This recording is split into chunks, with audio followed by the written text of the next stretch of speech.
பிதா, குமாரன், பரிசுத்த ஆவியானுடைய நாமம் நம் அனைவரையும் ஆசீர்வதித்து காப்பதாக. ஆமென். ஜெபம் செய்வோம். மகா பரிசுத்தம் நல்ல இந்த ஆசீர்வதிக்கப்பட்ட இந்த ஓய்வு நாளின் காலை வேளையிலே உம்முடைய பிள்ளைகளாகி நாங்கள் உம்முடைய சமூகத்தை தேடி வந்து உம்மை ஆராதிக்க, உம்மை தொழுது கொள்ள கர்த்தர் கிருபை கொடுத்தீரே. நன்றியோடு உம்மை துதிக்கிறோம் அப்பா.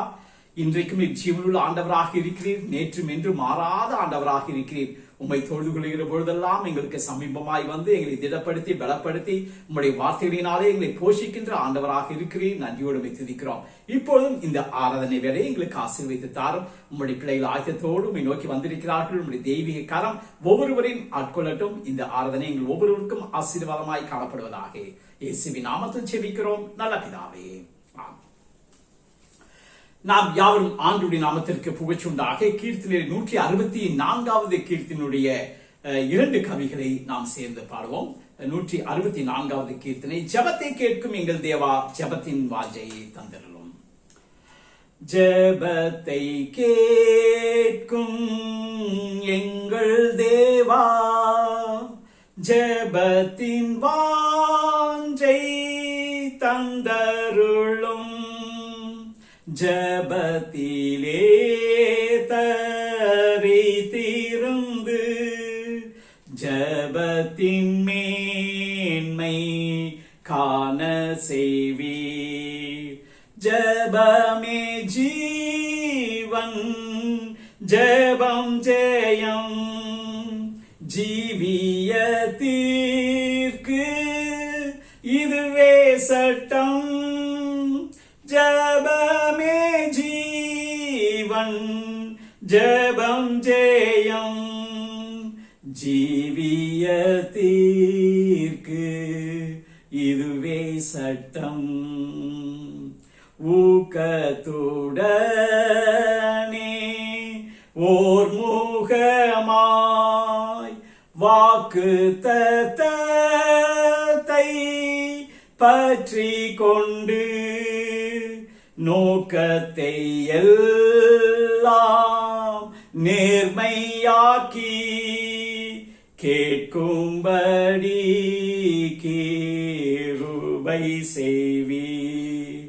ஜெபமே ஜீவன், ஜெபம் ஜெயம், ஜீவியத்திற்கு இதுவே சட்டம்.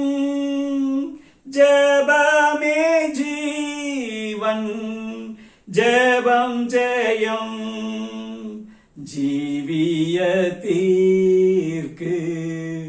இதுவே சட்டம். கர்த்தரானவர் உங்களோடு இருப்பாராக. அவர் உமதாவியோடும் இருப்பாராக.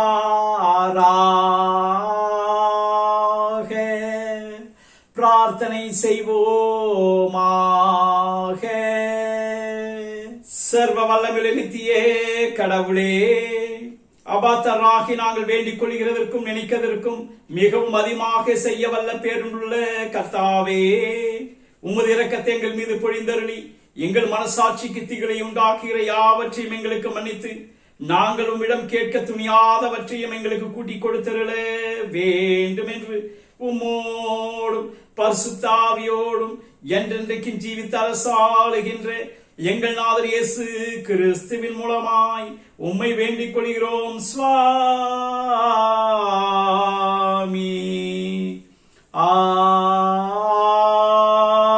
ஆமென்.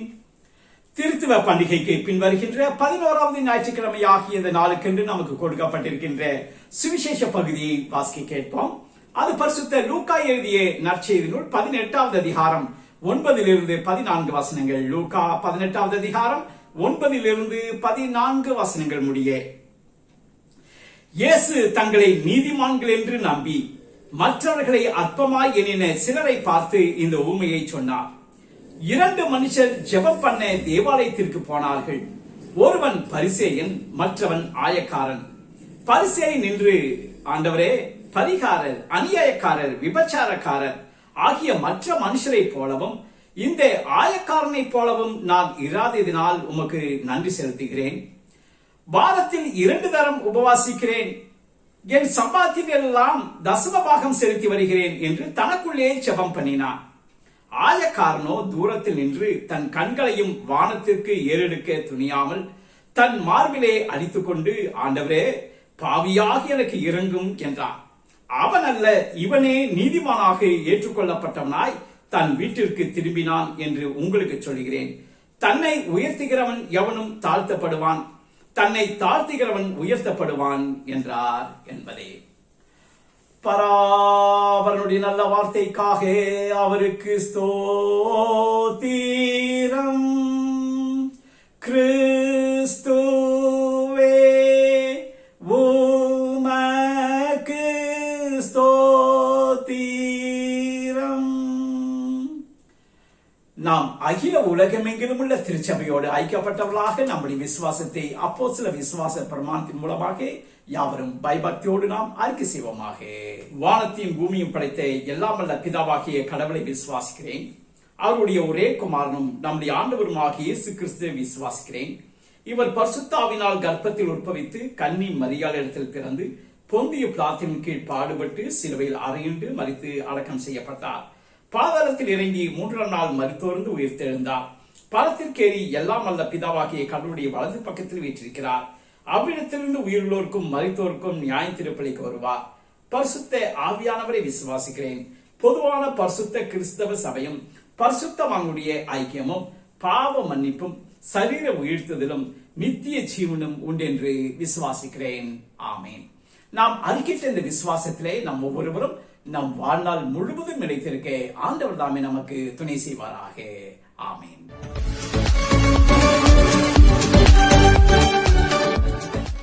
நம்முடைய பிதாவாகிய கடவுளிடமிருந்தும் ஆண்டவராகிய இயேசு கிறிஸ்துவிடமிருந்தும் உங்கள் யாவருக்கும் கிருபையும் சமாதானமும் பெறுவதாக. ஆமீன். கிறிஸ்துவின் எனக்கு அன்பான சகோதர சகோதரிகளே, திருத்துவ பண்டிகைக்கு பின்பதாக வரக்கூடிய 11வது ஞாயிற்றுக்கிழமையாக இந்த நாளில தேவனுடைய வார்த்தையை நாம் கேட்கின்றோம்.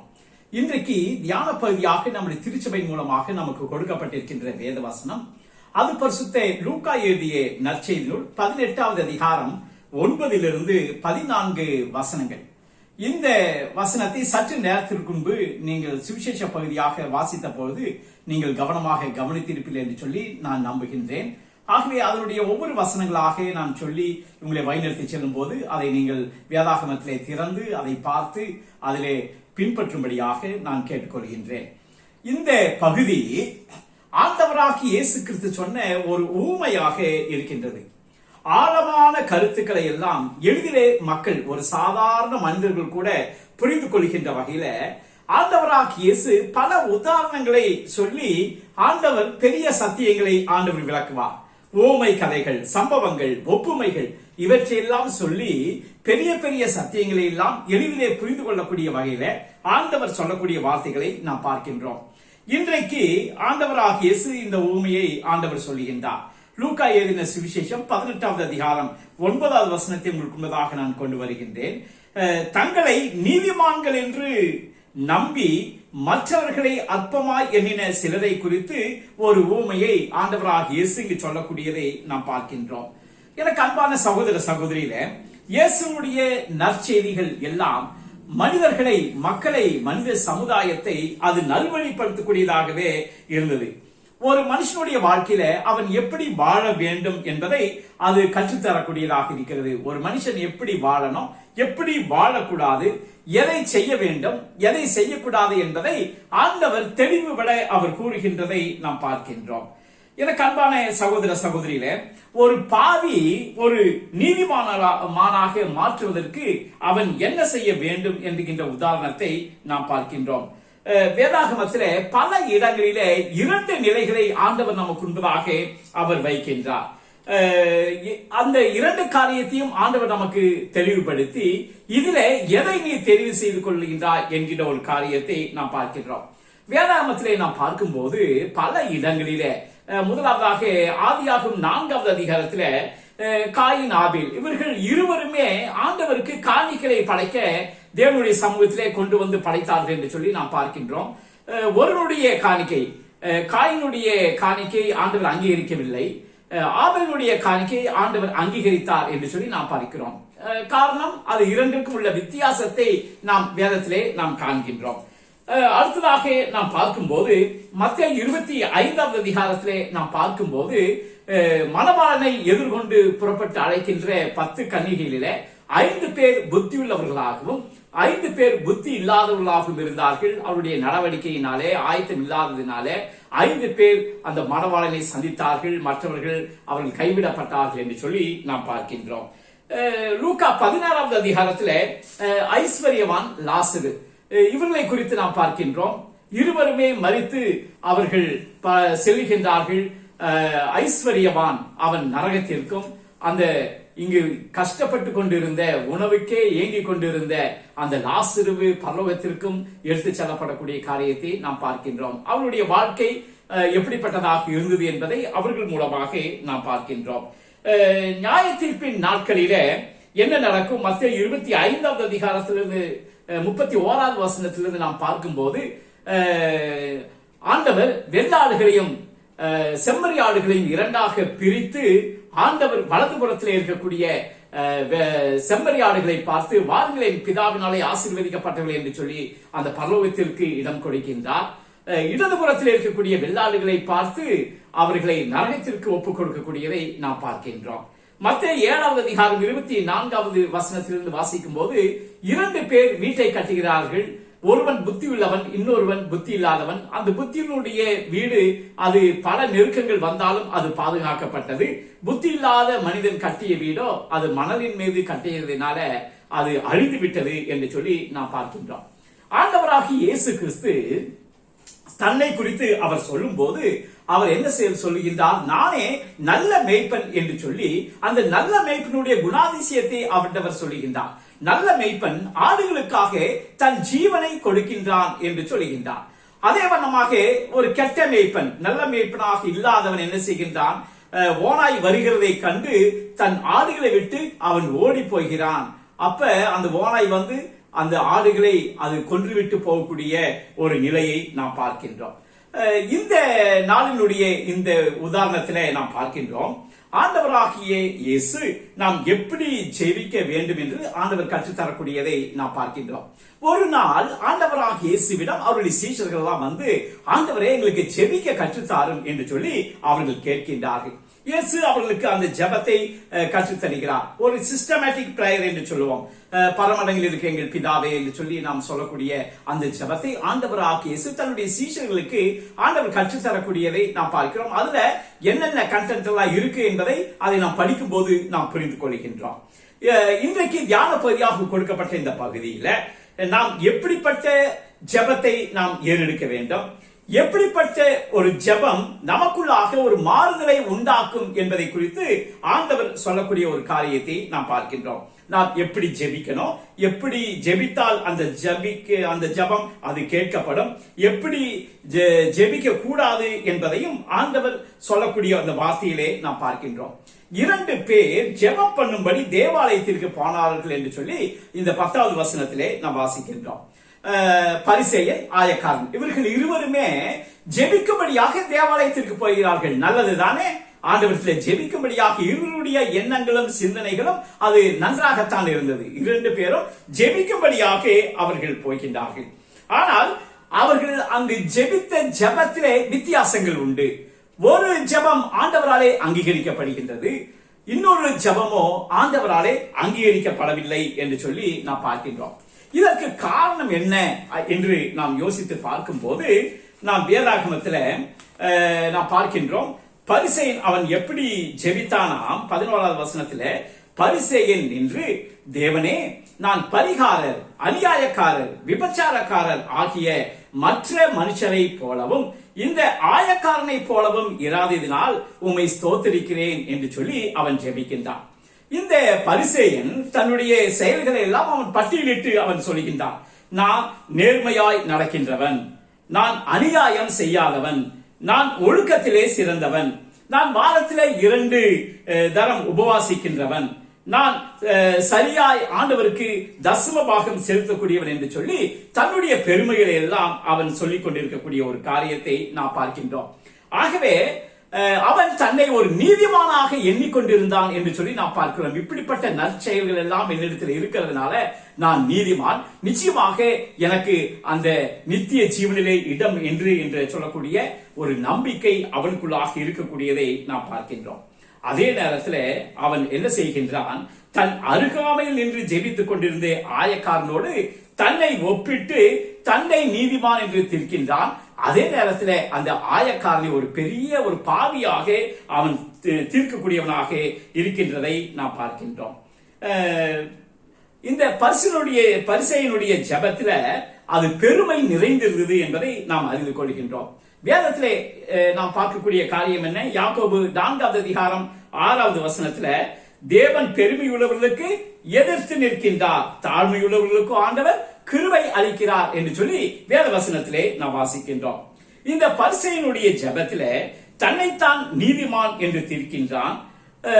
அந்த ஆயக்காரனை பார்த்து அவனை ஒரு மிக பாவியாக, ஒரு பெரிய ஒரு பாவியாக அவன் தீர்க்கக்கூடியவனாக இருக்கின்றான்.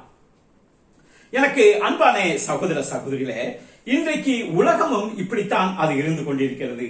மக்கள் தங்கள் செய்கின்ற குற்றங்களை, குறைகளை, தவறுகளை அவர்கள் உணராதபடி மற்றவர்களை குறித்து குறைகளை சொல்லிக்கொண்டு மற்றவருடைய பாவங்களை பெரிதுபடுத்திக் கொண்டு, இதுதான் இன்றைக்கு இருக்கக்கூடிய ஒரு நிலையாக அது காணப்படுகின்றது. உங்களுக்கு இந்த விஷயம் தெரியுமா? நீங்க அவர்களை பத்தி ஏதாவது கேள்விப்பட்டீங்களா? உலகமே கெட்டு போய் விட்டது என்று சொல்லி தங்களை நீதிமான்களாகவே எண்ணிக்கொண்டு இந்த உலகம் கெட்டுக்கொண்டு இருக்கிறது என்று சொல்வார்கள். அதிலே தங்களுடைய காரியம் என்ன என்பதை உணர்வடையாதவர்களாக மக்கள் இருக்கக்கூடிய ஒரு நிலையை நாம் பார்க்கின்றோம். ஆனால் வேதம் நமக்கு என்ன சொல்லுகிறது? லூக்கா 6வது அதிகாரம் 41வது வசனத்துல, நீ உன் கண்ணில் இருக்கிற உத்திரத்தை உணராமல் உன் சகோதரன் கண்ணில் இருக்கிற துரும்பை நீ பார்க்கிறது என்ன என்று சொல்லி ஆண்டவர் ஒரு மிகப்பெரிய ஒரு கேள்வியை வைக்கின்றார். 37வது வசனத்துல, லூக்கா 6வது அதிகாரம் 37ல, நீங்கள் தீர்ப்பு செய்யாதிருங்கள், அப்பொழுது நீங்களும் தீர்ப்பு பெறாதிருப்பீர்கள். மற்றவர்களை ஆக்கினைக்குள்ளாக தீர்க்காதிருங்கள், அப்பொழுது நீங்களும் ஆக்கினைக்குள்ளாக தீர்க்கப்படாதிருப்பீர்கள் என்று சொல்லி ஆண்டவர் இந்த வசனத்தின் மூலமாக நமக்கு ஒரு பெரிய ஒரு பாடத்தை ஆண்டவர் கற்றுத் தருகிறார். ஒரு மனிதனை அல்லது மற்றவர்களை தீர்ப்பு செய்வது என்பது ஒரு மனிதனுடைய வேலையே அல்ல. ஏனென்று சொன்னால், ஒரு மனிதன் ஒரு மற்றவனுடைய வெளி காரியத்தை மாத்திரம் பார்க்கின்றான், மனிதன் முகத்தை பார்க்கிறான். ஆனால் நம்முடைய ஆண்டவரோ நம்முடைய உள்ளத்தின் ஆழத்தை அறிந்திருக்கிறார். நம்முடைய எண்ணங்கள், நம்முடைய சிந்தனைகள், நம்முடைய செயல்பாடுகள் எல்லாவற்றையும் ஆண்டவர் அறிந்திருக்கிறார். அவருக்கு மறைவானது ஒன்றுமில்லை. ஆகவே உண்மையாகவே ஒரு மனிதனை தீர்க்க வேண்டிய, நியாய தீர்ப்பு செய்ய வேண்டிய ஒரு காரியம் ஆண்டவராகி தேவன் மாத்திரமே என்பதை நாம் புரிந்து கொள்ள வேண்டும். பொதுவாக நாம் என்ன செய்கின்றோம்? பிறர் செய்யக்கூடிய தவறுகள், பாவங்கள், குற்றங்களை நாம் எளிதிலே நாம் கண்டுபிடித்து விடுகின்றோம். ஆகவே அவர்களை குறித்து பல காரியங்களை நாம் சொல்லக்கூடியவர்களாக இருக்கின்றோம். ஆனால் தன்னை குறித்து பார்க்கும்போது நான் ஒரு நீதிமான், நான் நினைத்த காரியம் தான் சரியானது, நான் எடுக்கின்ற முடிவுகள் தான் சரியாது, நான் செய்கின்ற காரியங்கள் தான் நியாயமானது என்று சொல்லி தன்னை நியாயப்படுத்திக் கொள்ளக்கூடிய ஒரு காரியம். ஒருவேளை இவர்களே சின்ன சின்ன தவறுகள் செய்யும் போது இது ஒரு சிச்சுவேஷன், ஒரு சூழ்நிலை நிமித்தமாக இது நடந்தது, அவன் என்னை திட்டினா நானும் திட்டேன், அவன் என்னை அடித்தான் நானும் கோபப்பட்டு விட்டேன் என்று சொல்லி தாங்கள் செய்த குறைகளுக்கெல்லாம் ஒரு காம்ப்ரமைஸ் செய்து கொள்ளக்கூடிய ஒரு காரியம், அதற்கு ஒரு காரணத்தை சொல்லக்கூடிய ஒரு சூழ்நிலையை இன்றைக்கு உலகத்துல நாம் பார்க்கின்றோம். எனக்கு அன்பான சகோதர சகோதரிகளை, மனிதனுடைய வாழ்க்கையில ஒவ்வொரு காரியத்திற்கும் மற்றவர்களை ஒப்பிட்டு பார்த்துக் கொள்வதுதான் ஒரு மனிதனுடைய அழிவுக்கு அது காரணம் என்பதை நாம் புரிந்து கொள்ள வேண்டும். பொதுவாக நம்ம ஊர்ல சொல்லுவாங்க, விருந்துக்கு போனா பக்கத்து இலைய பார்க்க கூடாதாம். பக்கத்து இலைய பார்த்தா ஒரு கம்பாரிசன் வந்து விடும், ஒரு எவனும் திருப்தியாகவே இருக்க முடியாது. அதே போல ஒரு மனிதன் திருப்தியாக வாழ வேண்டும் அல்லது ஆசீர்வாதமாக வாழ வேண்டும் என்றால் மற்றவர்களோடு ஒப்பிட்டு பார்த்தால் நிச்சயமாகவே அந்த வாழ்க்கையில் அவன் திருப்தியே அடைய முடியாது. சமீபத்தில் ஒரு கதை ஒன்று நான் படித்தேன். ஒரு ஊர்ல 2 பேர் இருந்தாங்களாம், 2 மனிதர்கள், பக்கத்து வீடு. அதுல ஒரு மனுஷன் எதற்கெடுத்தாலும் பக்கத்து வீட்டுக்காரனையே அவன் பார்த்து கொண்டு இருப்பான். அவருக்கு ஏதாவது ஒரு புதிய ஒரு பொருள் வாங்கிட்டா இவனும் கடன் வாங்கியாவது அந்த பொருளை வாங்கி விடுவான். ஆகவே ஒவ்வொரு காரியத்தையும் ஒப்பிட்டு பார்த்து கொண்டே அவனை விட நான் மேலாக இருக்க வேண்டும் என்று சொல்லி அவன் எண்ணிக்கொண்டிருந்தான். ஒரு நாள் இவன் தூங்கி கொண்டிருக்கிறான். அப்போ ஒரு தேவதை வந்து அவனிடத்துல வந்து சந்தித்தான். அப்போ நான் உனக்கு ஒரு வரம் கொடுக்கிறேன், உனக்கு என்ன வேணும் அப்படின்னு கேட்டுச்சான். எதை கேட்டாலும் கொடுப்பீங்களா அப்படின்னு கேட்டானா. ஆமா, எதை கேட்டாலும் கொடுப்பேன், உனக்கு என்ன வேணும் சொல்லு அப்படின்னு சொல்லி அந்த தேவதை கேட்டுச்சான். அப்ப இவன் யோசிச்சு பாக்குறான், தனக்கு என்ன வேணுங்கிறதெல்லாம் அவனுக்கு அடுத்த பிரச்சனை. அந்த பக்கத்து வீட்டுக்காரன் என்ன இல்ல அதுதான் நான் வாங்கணும் அப்படின்னு சொல்லிட்டு பக்கத்து வீட்டுக்காரன் சைக்கிள்ல தான் போயிட்டு இருக்கிறான். ஆகவே எனக்கு அதை விட ஒரு மேலா எனக்கு ஒரு ஸ்கூட்டர் வேணும் அப்படின்னு சொல்லி அவன் சொன்னான். உடனே அந்த தேவதை சரி உனக்கு கிடைச்சிடும் போ அப்படின்னு சொல்லிட்டு அது மறைந்து விட்டதான். அடுத்த நாள் காலையில எந்திரிச்சு வீட்டுக்கு முன்னால போய் பாக்குறான், ஒரு அழகான ஒரு ஸ்கூட்டர் நின்று கொண்டு அவனுடைய வீட்டுக்கு முன்பதாக நின்று கொண்டிருந்துதான். இவனுக்கு ஒரே சந்தோஷம், பரவாயில்ல அந்த தேவதை நான் சொன்னதெல்லாம் செஞ்சிருச்சு அப்படின்னு சொல்லி நான் சைக்கிள் இன்னைக்கு நான் பைக்ல ஸ்கூட்டர்ல நான் போறேன், அவன் சைக்கிள்ல தான் போறான் அப்படின்னு சொல்லிட்டு அப்படியே அவங்க வீட்டை திருப்பி பார்த்தானா அவங்க வீட்டுக்கு முன்னால 2 ஸ்கூட்டர் நின்று கொண்டிருந்ததா. 2 ஸ்கூட்டர். இவனுக்கு என்னடா நம்ம அவங்ககிட்ட இல்லைன்னு சொல்லிட்டு வாங்கணும், இப்ப அவனே 2 ஸ்கூட்டர் வேற வச்சிருக்கிறானே அப்படின்னு சொல்லிட்டு சரி இதை விட மேலானதாக நாம் யோசிக்க வேண்டும் என்று சொல்லி அடுத்த நாள் தூங்கினான். அந்த தேவதை அன்றைய இரவும் வந்துதான். வந்து உனக்கு என்ன வேண்டும் அப்படின்னு சொல்லி மறுபடியும் கேட்டுச்சான். நீ ஸ்கூட்டர் தானே வச்சிருக்கிற, இனி உன்னை விட மேலாக எனக்கு கார் வேணும் அப்படின்னு சொல்லிட்டு இவன் கேட்டாராம். சரி அப்படியே ஆகட்டும் சொல்லி அந்த தேவதை போயிடுச்சு. அடுத்த நாள் காலையில இவன் பாக்குறான், இவங்க வீட்டுக்கு முன்னால அழகான ஒரு கார் நிக்குது. அவங்க அடுத்த வீட்டை திரும்பி பார்த்தா அங்க 2 கார் நின்று கொண்டிருந்ததா. 2 கார். இவனுக்கு ஒரே போராட்டம் ஆயிடுச்சு. என்ன எது கேட்டாலும் அவனுக்கு 2 மடங்கா அவனுக்கு கிடைச்சிருதே, இன்னைக்கு வரட்டும் அந்த தேவதை வரட்டும் நான் கேட்கிறேன் அப்படின்னு சொல்லிட்டு 3ஆவது நாள் இவன் தூங்கி கொண்டிருந்தாலும் அந்த தேவதை மறுபடியும் வந்தது. அப்ப கேட்டானா, நான் கேட்கிறேன் அதே மாதிரி அங்க 2 காரியங்கள் நடைபெற்று விடுகிறதே, இது என்ன என்று அந்த தேவதையிடம் கேட்டான். அப்ப அந்த தேவதை சொன்னாங்க, நீ ஒரு நிலையில இருக்கிறாய், அவன் ஒரு நிலையில இருக்கிறான். ஒரு காரியம், நான் உனக்கு என்ன கேட்டாலும் கொடுப்பேன், ஆனா அதே போல 2 மடங்கு அவனுக்கு நான் கொடுப்பேன், அதை நீ ஒண்ணு தடை செய்ய முடியாது, உனக்குள்ளதை நீ பார்க்கணும் அப்படின்னு சொல்லிட்டாங்க. சரி அதெல்லாம் போகட்டும், இன்னைக்கு உனக்கு என்ன வேணும் அதை சொல்லு அப்படின்னு இவன் யோசிச்சு பார்த்தான். இப்ப நமக்கு எது வாங்கினாலும் பக்கத்து வீட்டுக்காரனுக்கு 2 மடங்கா போயிருது, அதனால ஒண்ணு செய்யலாம் அப்படின்னு சொல்லிட்டு அவன் என்ன யோசிச்சான், இன்னைக்கு காலையில நான் எந்திரிச்சு பார்க்கும்போது எனக்கு வந்து ஒரு கண்ணு தெரியக்கூடாது அப்படின்னு சொல்லி, ஒரு கண்ணு குருடாயிடணும் அப்படின்னு சொல்லி அவன் கேட்டான். சரி அப்படியே ஆகட்டும் அப்படின்னு சொல்லிட்டு அந்த தேவதை போயிருச்சு. அடுத்த நாள் காலையில எந்திரிச்சு பார்க்கறான், இவனுக்கு ஒரு கண்ணு தெரியல, சுத்தமாவே தெரியல, குருடாய் போச்சு. சரி நமக்கு ஒரு கண்ணு போனாலும் பரவாயில்ல, பக்கத்து வீட்டுக்காரனுக்கு 2 கண்ணும் போயிருக்கும் அப்படின்னு சொல்லிட்டு அப்படியே அடுத்த வீட்டை அப்படியே திருப்பி பார்க்கறான். அந்த மனுஷன் எந்த பிரச்சனையும் இல்லாம நடமாடிட்டு அவன் தோட்டத்துல செடிகளுக்கு தண்ணி ஊத்திட்டு இருக்கிறான். இவனுக்கு பயங்கர கோபமாயிருச்சு, என்ன எல்லாத்தையும் நான் கேட்டதெல்லாம் 2 மடங்கு அவனுக்கு கொடுத்துட்டு இன்னைக்கு எனக்கு ஒரு பார்வை ஒரு கண்ணு குருடாயிருச்சு, அவனுக்கு 2 கண்ணும் குருடா இருக்கணும்ல அப்படின்னு சொல்லிட்டு இன்னைக்கு வரட்டும், இன்னைக்கு தேவதையை ஒரு நான் பிடிச்சிடுறேன் அப்படின்னு சொல்லிட்டு காத்திருக்கிறான். அடுத்த நாளும் தேவதை வந்துதான். அப்ப இவன் கோபமா, என்ன நீ என்னை ஏமாத்திட்ட, எனக்கு ஒரு கண்ணை குருடாக்குன நீ, அவனுக்கு 2 கண்ணையும் குருடாக்க வேண்டாமா அப்படின்னு சொல்லி அந்த தேவதைகிட்ட சொன்னான். அப்ப அந்த தேவதை சொல்லுதான், இல்ல நான் ஒண்ணு சொன்னா அது இப்படிதான் நடப்பேன், நீ என்ன கேட்ட, உனக்கு ஒரு கண் குருடாகணும் அப்படின்னு, இப்ப நீ என்ன செய்யற, ஒரு கண்ணு உனக்கு பார்வை இருக்கு, ஒரு கண்ணால நீ பாக்குற, அவன் 2 கண்ணாலும் பாக்குறான் அப்படின்னு சொல்லிட்டு தன்னுடைய விளக்கத்தை அது சொல்லிடலாம். எனக்கு அன்பான சகோதர சகோதரி, ஒரு வேடிக்கையான ஒரு கதையாக இருந்தாலும் இது அன்றாட வாழ்க்கையிலே நாம் சந்திக்கின்ற ஒரு காரியங்கள் தான். எந்த ஒரு காரியமாக இருந்தாலும் மற்றவர்களை ஒப்பிட்டு பார்த்து அதற்கான காரியங்களை செய்வது நம்முடைய பழக்க வழக்கமாக அது இருந்து கொண்டிருக்கின்றது. ஆனால் ஆண்டவராகிய தேவன் இன்றைக்கு நம்மிடத்தில் என்ன சொல்லுகின்றார், நம்முடைய ஜெபங்களாலும் வேண்டுதல்களாலும் ஆண்டவருக்கு முன்பதாக நம்மை தாழ்த்தி நம்முடைய காரியங்களை கேட்க வேண்டுமே ஒழிய அதுல கம்பாரிசனே இருக்கக்கூடாது. மற்றவர்களை ஒப்பிட்டு தான் நீதிமானாக கருதி கொண்டு மற்றவனை பாவியாக தீர்க்கக்கூடிய பொறுப்பு அது மனிதனுடையது அல்ல என்று சொல்லி நாம் புரிந்து கொள்ள வேண்டும். அடுத்ததாக நாம் பார்க்கும்போது இந்த பரிசேயன் அவன் எப்படி ஜெபிக்கின்றான், லூக்கா 18வது அதிகாரம் 12வது வசனத்துல அவன் ஜெபிக்கின்றான், வாரத்துல 2 தரம் நான் உபவாசிக்கின்றேன், என் சம்பாத்தியத்திலெல்லாம் தசம பாகம் செலுத்தி வருகிறேன் என்று சொல்லி அவனுடைய ஜெபத்தில வரக்கூடிய வார்த்தையை நாம் பார்க்கின்றோம்.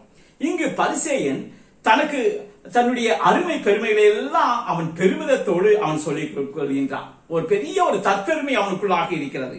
இப்படிப்பட்ட காரியங்கள் தான் என்னை நீதிமானாக மாற்றும் என்கின்ற ஒரு எண்ணம் அவனுக்குள்ளாக இருந்தது.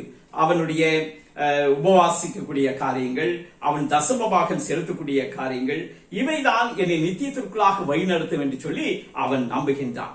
எனக்கு அன்பான சகோதர சகோதரியே, கர்த்தருடைய பாதத்துல விசுவாசத்தோடு காத்திருப்பது, உபவாசத்தோடு காத்திருப்பது அது நல்லது. இது ஆண்டவர் நமக்கு சொல்லக்கூடிய ஒரு காரியங்கள். ஒரு நாள் சீஷர்கள் பிசாசை துரத்த முடியாமல் போகக்கூடிய ஒரு சூழ்நிலை வரும்போது இப்படிப்பட்ட பிசாசுகள் உபவாசத்தினாலே தான் இது போகும் என்று சொல்லி ஓட்டப்பட முடியும் என்று சொல்லி ஆண்டவர் சொல்லக்கூடிய வார்த்தைகளை எல்லாம் நாம் பார்க்கின்றோம். ஆகவே அந்த உபவாசம் என்பது எப்படிப்பட்டதாக இருக்க வேண்டும் என்பதை இங்கு வேதம் சொல்கிறது. ஆனால் அந்த உபவாசத்தை இவன் பெருமையாக அங்கு சொல்லக்கூடிய காரியத்தை ஆண்டவராகிய தேவன் அதை அங்கீகரிக்கல. வேதத்தில் நாம் வாசிக்கின்றோம். மத்தேயு 6வது அதிகாரம் 17வது வசனத்துல, நீயோ உபவாசிக்கும் போது அந்த உபவாசம் மனுஷருக்கு காணப்படாமல் அந்தரங்கத்தில் இருக்கிற உன் பிதாவுக்கே காணப்படும்படியாக இருக்க வேண்டும் என்று சொல்லி ஆண்டவர் சொல்லுகின்றார். இங்கு ஒரு உபவாசத்தின் மூலமாக ஆண்டவராகிய தேவனை நாம் கட்டாயப்படுத்தவோ வற்புறுத்தியோ நம்முடைய காரியங்களை சாய்த்துவிட முடியாது என்பதை நாம் புரிந்து கொள்ள வேண்டும். ஆண்டவர் இந்த உபவாசத்தை மட்டும் பார்த்து நம்மை ஆசீர்வதிப்பதில்லை. ஆண்டவர் அவருடைய மகா பெரிய காருண்யத்தினாலும், அவர் நம் மீது வைத்திருந்த மனதுருக்கத்தினாலும், அவர் மீது வைத்திருக்கின்ற அன்பினாலுமே ஆசீர்வாதத்தை பெற முடியும் என்பதை நாம் முதலாவதாக நாம் உணர்ந்து கொள்ள வேண்டும். உபவாசம் என்பது என்ன, அது எது உண்மையான உபவாசம் என்று சொல்லி வேதம் நமக்கு கற்றுத் தருகிறது. ஏசாயா 58வது அதிகாரம் 7வது வசனத்துல, பசி உள்ளவனுக்கு உன் ஆகாரத்தை பகிர்ந்து கொடுக்கிறதும், துரத்துண்ட சிறுமையானவர்களை வீட்டிலே சேர்த்துக் கொள்கிறதும், வஸ்திரம் இல்லாதவனை கண்டால் அவனுக்கு வஸ்திரம் கொடுக்கிறதும் அல்லவோ எனக்கு உகந்த உபவாசம் என்று சொல்லி ஆண்டவர் சொல்லுகின்றார். கடமைக்காக செய்யக்கூடிய உபவாசம் அது எந்த ஒரு பலனையும் அது செய்யாது. அதுல எந்தவித உபயோகமும் இல்லை என்பதை நாம் புரிந்து கொள்ள வேண்டும். அடுத்ததாக இந்த பரிசேயன் செய்யக்கூடிய காரியத்தை நாம் பார்க்கின்றோம். அவன் என்ன சொல்கிறான், என் சம்பாத்தியத்தில் எல்லாம் தசம பாகம் செலுத்தி வருகிறேன் என்று சொல்கின்றான். என் சம்பாத்தியத்தில் தசம பாகம் செலுத்தி வருகிறேன். இந்த காணிக்கையும் பணமும் என்னை பரலோகத்திற்கு அழைத்துச் செல்லும் என்று சொல்லக்கூடிய நம்பிக்கை அவனுக்குள்ளாக இருந்தது. ஆனால் ஆண்டவராகிய தேவன் காணிக்கைக்கு முதலிடம் கொடுக்கக்கூடியவர் அல்ல. வேதத்திலே நாம் வாசிக்கின்றோம்.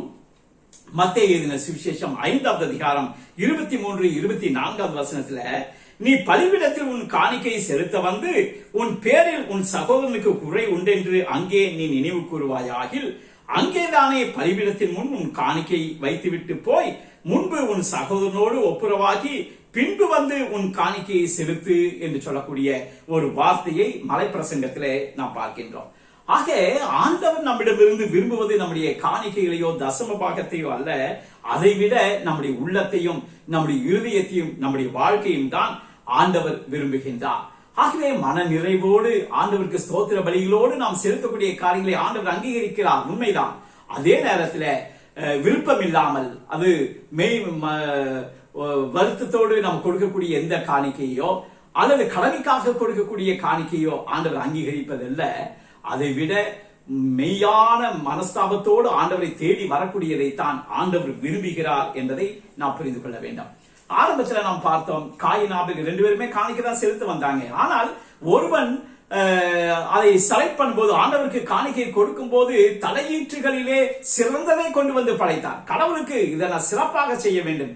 மற்றவன் கடமைக்காக கொடுத்தான். அந்த கடமைக்காக கொடுத்தது ஆண்டவர் அங்கீகரிக்கல. உள்ளத்தின் ஆழத்திலிருந்து கொண்டு வந்த காணிக்கையை தான் ஆண்டவர் அங்கீகரிக்கிறார் என்று சொல்லி நாம் பார்க்கின்றோம். அடுத்ததாக நாம் இந்த ஆயக்காரனுடைய ஜெபத்தை நாம் கூர்ந்து கவனிக்கும் போது அதுல பார்க்கிறோம். லூக்கா 18வது அதிகாரம் 13வது வசனத்துல ஆயக்காரன் எப்படி ஜெபிக்கிறான். ஆயக்காரன் தூரத்திலே நின்று தன் கண்களையும் வானத்திற்கு ஏறெடுக்க துணியாமல் தன் மார்பிலை அழித்துக் கொண்டு, தேவனே பாவியாகிய என் மேல் கிருபை உள்ளவராயிரும் என்று சொல்லி மெய் மனஸ்தாபத்தோடு அவன் தாழ்மையோடு அவன் கண்ணீரோடு அவன் ஜெபிக்கக்கூடிய காரியத்தை நாம் பார்க்கின்றோம். இந்த வசனத்துல பார்க்கும்போது அவன் ஆண்டவருடைய ஆலயத்துல அருகாமையிலே கூட செல்வதற்கு அவனுக்கு ஒரு பயம். ஆகவே அவன் தூரத்திலே நின்று கொண்டிருக்கின்றான். அருகே வருவதற்கு தகுதி இல்லை என்பதை அவன் உணர்ந்து கொள்கின்றான். தன் கண்களை வானத்திற்கு ஏறெடுக்க கூட அவனுக்கு ஒரு துணிவில்லை, ஒரு பயம், ஒரு கலக்கம் அவனுடைய உள்ளத்திலே இருக்கின்றது. தன்னுடைய அபாத்திர தன்மையை உணர்கின்றான். அவனுடைய தாழ்மை, அவனுடைய பணிவு இதிலே நாம் பார்க்கின்றோம். அது மாத்திரமல்ல, தன்னுடைய அபாத்திர தன்மையை உணர்ந்து தேவனே பாவியாகிய என் மேல் கிருபை உள்ளவராய் இரும் என்று சொல்லி அவன் ஜெபிக்கக்கூடிய ஒரு ஜெபத்தை நாம் பார்க்கின்றோம். உம்முடைய கிருபை மாத்திரமே என்னை தாங்கும், உம்முடைய கிருபை மாத்திரமே என்னை பலப்படுத்தும், உம்முடைய கிருபை மாத்திரமே என்னை சுத்திகரிக்கும், உம்முடைய கிருபை மாத்திரமே என்னை நீதிமானாக மாற்றும் என்று சொல்லக்கூடிய ஒரு நம்பிக்கை அவனுக்குள்ளாக இருந்தது. வேதாகமத்திலே பார்க்கும்போது ஏசாயா தீர்க்கதரிசி குறித்து நாம் பார்க்கிறோம். அவரு ஆண் பரலோகத்தின் தரிசனங்களை அவர் பார்க்கின்றார். அத பாத்திர மாத்திரத்துல தன்னுடைய அபாத்திர தன்மையை அவர் உணர்ந்து கொண்டார். ஏசாயா 6வது அதிகாரம் 5வது வசனத்துல அந்த ஏசாயா ஜெபிக்கூடிய ஜெபம் எப்படி இருக்கு? ஐயோ அதமானேன், நான் அசுத்த உதடுகளுள்ள மனுஷன், அசுத்த உதடுகளுள்ள ஜனங்களின் நடுவிலே வாசமாயிருக்கிறேன் என்று சொல்லி தன்னுடைய அபாத்திர தன்மையை அங்கு வெளிப்படுத்துகிறார். அதுதான் அவரை ஒரு மேன்மையான ஒரு தீர்க்கதரிசியாக மாற்றியது என்பதை நாம் புரிந்து கொள்கின்றோம்.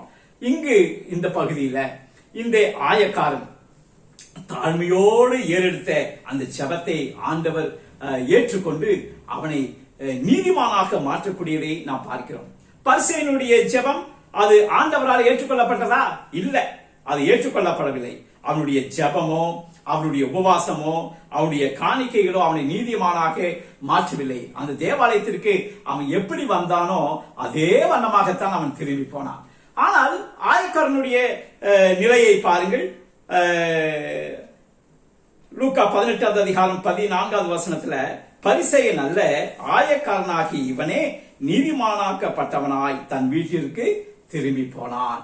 அப்ப இந்த ஆயக்காரனுடைய வாழ்க்கையில ஒரு பெரிய ஒரு மாற்றம். பாவியாக வந்தவன், பலவித நெருக்கங்களிலே அடைபட்டு கிடந்தவன். ஆனால் அவனுடைய வாழ்க்கையில ஒரு பெரிய மாற்றம், ஒரு நீதிமானாக மாற்றப்பட்டு ஒரு மனமாற்றம் அடைந்தவனாக ஆசீர்வதிக்கப்பட்டவனாக அவன் இல்லத்திற்கு அவன் கலந்து போனான். எனக்கு அன்பான சகோதர சகோதரியில இன்றைக்கு ஆண்டவராலே அழைக்கப்பட்ட தேர்ந்தெடுக்கப்பட்ட பிள்ளைகளாக நாம் இருக்கின்றோம். நம்முடைய வாழ்க்கையிலும் ஒரு மாற்றம் அவசியம் தேவை. ஏனென்று சொன்னால் நாம் ஒரு கிறிஸ்தவர்களாக பாரம்பரியமான ஒரு சூழ்நிலை இருந்து நாம் வருகின்றோம். ஆகவே நமக்குள்ளாக ஒரு நம்பிக்கை, நமக்கு நிச்சயமா பரலோகம் கிடைக்கும், நிச்சயமாக தேவனோடு இணைந்திருக்கிறோம், நான் ஒரு கிறிஸ்தவன் என்று சொல்லி நாம் பெருமையாக சொல்லிக் கொள்ளலாம். ஆனால் ஆண்டவர் நம்முடைய உள்ளத்தை தான் ஆண்டவர் பார்க்கின்றார். நம்முடைய மெய் மனஸ்தாபத்தோடு யார் ஒருவர் தேவனுடைய சமூகத்திலே வருகின்றார்களோ, தன்னை தாழ்த்தி ஆண்டவருடைய சமூகத்தில் ஒப்புக் கொடுக்கின்றார்களோ, அந்த ஜெபம் தான் ஆண்டவராலே அங்கீகரிக்கப்படும். ஆண்டவர் நம்முடைய வாழ்க்கையிலும் மாற்றத்தை அனுப்பி நீதிமானாக மாற்றி அனுப்பக்கூடிய ஒரு பெரிய ஒரு நற்செய்தியை ஆண்டவர் நமக்கு கொடுக்கின்றார். எனக்கு அன்பான சகோதர சகோதரியில திருத்துவ பண்டிகைக்கு பின்பதாக வரக்கூடிய இந்த 11வது ஞாயிற்றுக்கிழமையாக இந்த நாளில ஆண்டவர் நம்மை ஒரு வந்தபடி அல்ல அல்லது இருக்கிறபடி அல்ல, நம்மை ஆண்டவர் ஒரு நீதிமானாக மாற்ற ஆயத்தமுள்ளவராக இருக்கின்றார். மெய் மனஸ்தாபத்தோடு நாம் ஆண்டவருடைய சமூகத்திலே நம் பாவங்களை அறிக்கிட்டு நாம் ஒப்பு கொடுத்து ஆண்டவரை ஸ்தோத்திரிக்கும் போது அதுதான் தேவனுடைய சமூகத்திலே ஏறெடுக்கப்பட்ட ஜெபமாக, அங்கீகரிக்கப்பட்ட ஜெபமாக இருக்கும். அப்படிப்பட்ட ஆசீர்வாதத்தை நாம் ஒவ்வொருவரும் பெற்றுக்கொள்ள ஆண்டவர் நமக்கு உதவி செய்வாராக. ஆமென்.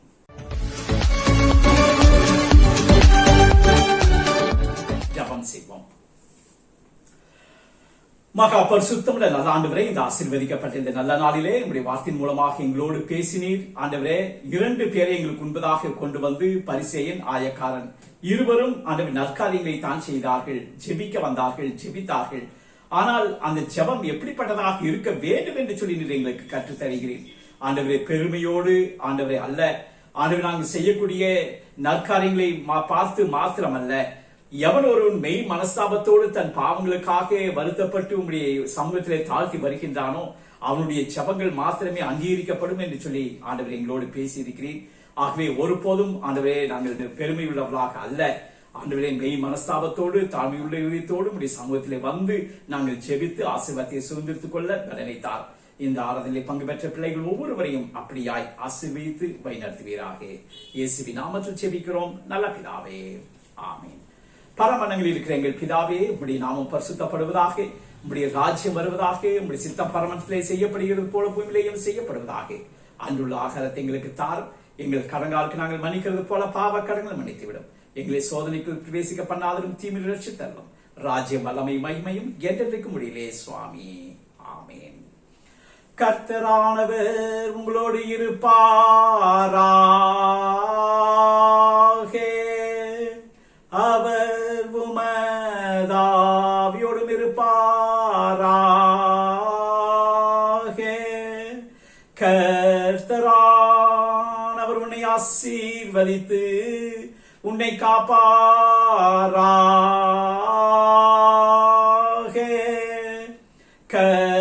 கர்த்தரானவர் தமது திருமுகத்தை உன்மேல் பிரகாசிக்க செய்து உன்னிடம் கிருபை உள்ளவராயிருப்பாராக. கர்த்தரானவர் தமது திருமுகத்தை உனக்கு பிரசன்னமாக்கி உனக்கு சமாதானம் தந்திருவாராக.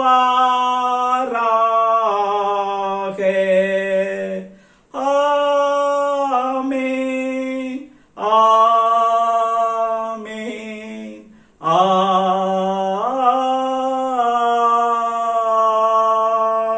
ஆமென். கர்த்தாவின் சமாதானம் உங்கள் அனைவரோடும் இருப்பதாக. God bless you.